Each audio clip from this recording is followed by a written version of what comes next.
একটি বীজ থেকেই জন্ম নিতে পারে একটি বন।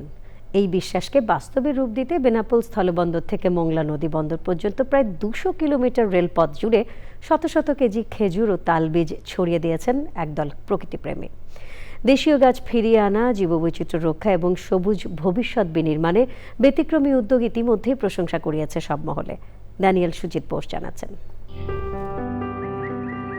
বিপন্ন দেশীয় বৃক্ষ সংরক্ষণ, পাখি ও বন্যপ্রাণীর নতুন আবাস তৈরি এবং প্রকৃতিতে সবুজ করিডোর গড়ে তুলতে বেনাপোল থেকে মোংলা পর্যন্ত দীর্ঘ রেলপথের দুই পাশে ছড়িয়ে দেওয়া হয়েছে শত শত কেজি খেজুর ও তালবীজ।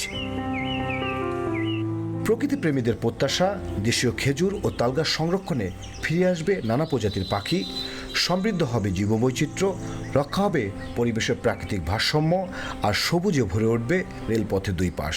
এই যে খেজুরের বীজ ছিটাচ্ছি, পাকা রাস্তার ধার দিয়ে তো অনেক খেজুর গাছ আছে, আর ট্রেনের রাস্তার ধার দিয়ে তো কোনো খেজুর গাছ নেই। আর এটা তো আমাদের যশোরের একটা ঐতিহ্য।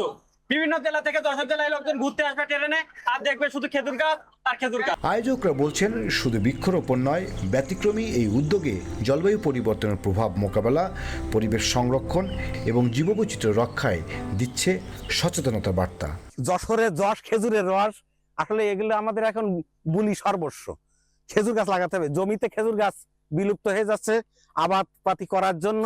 তাই আমরা এখন সরকারি রাস্তার পাশ দিয়ে খেজুর গাছ লাগাচ্ছে। জিআই পণ্য খেজুরের গুড়, একদিন ব্যাপক চাহিদা হবে। যে বীজগুলো এখন মাটিতে পড়েছে, কয়েক বছর পর হয়তো সেগুলো ছায়া দেবে প্রতীককে, আশ্রয় দেবে পাখিদের, আর বাঁচিয়ে রাখবে বাংলার হারিয়ে যেতে বসা ঐতিহ্য।